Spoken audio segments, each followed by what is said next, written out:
बहुत समय पहले की बात है। एक साहूकार के 7 बेटे थे और उनकी एक बहन थी। उसका नाम करवा था। सभी भाई बहन आपस में प्यार से रहा करते थे।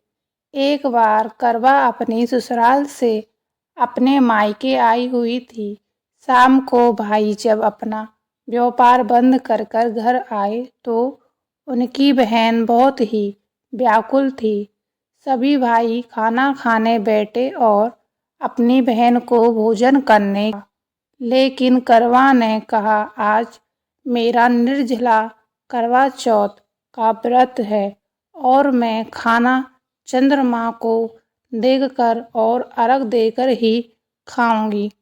लेकिन सबसे छोटा भाई का अपनी बहन की हालत नहीं देखी गई और वह दूर पीपल के पेड़ पर एक दीपक जलाकर चलनी की ओट में रख देता है। दूर से देखने पर वह चांद की तरह दिखता होता है।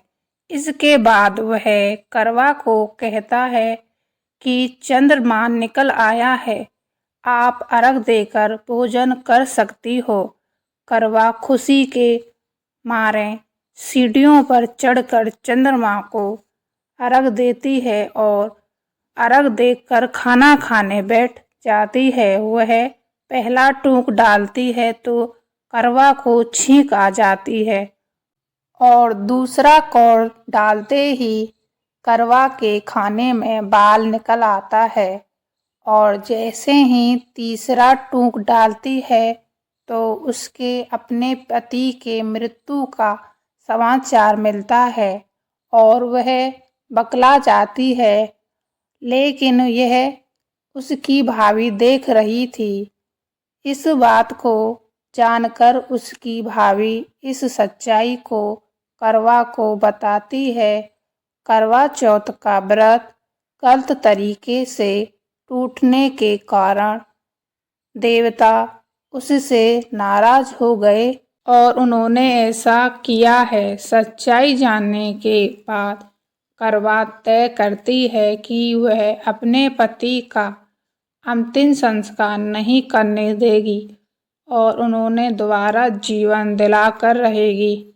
वह पूरी साल तक अपने पति को शव के पास में बैठी रहती है, उसकी देखभाल करती है। 1 साल बाद फिर करवा चौथ का व्रत आता है।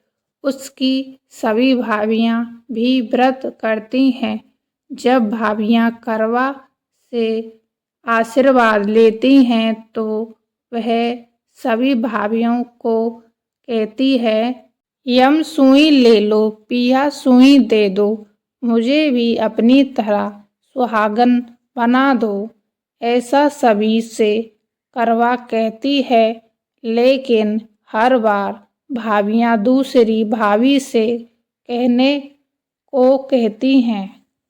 इस प्रकार जब 6वें नंबर की भाभी से कहती है कि यूं कि आपके पति के ही कारण मेरा व्रत टूटा था, उसके पत्नी में ही शक्ति है कि उसके पति को जीवित कर सकती है, लेकिन वह भी टालम टोल करती है। उसके देखकर करवा उसको जोर से पकड़ लेती है और अपने स्वाग को जिंदा करने के लिए कहती है। भाभी अपने आप को छुड़ाने के लिए नोचती है, लेकिन करवा उसको नहीं छोड़ती। अंत में उसकी तपस्या को देखकर मान जाती है और अपनी छोटी उंगली की चोट कर उसमें से अमृत करवा के पति के मुंह में डाल देती है। करवा का पति श्री गणेश कहता हुआ जीवित हो जाता है। इस प्रकार उसकी छोटी भाभी के माध्यम से उसका सुहाग वापस मिल जाता है।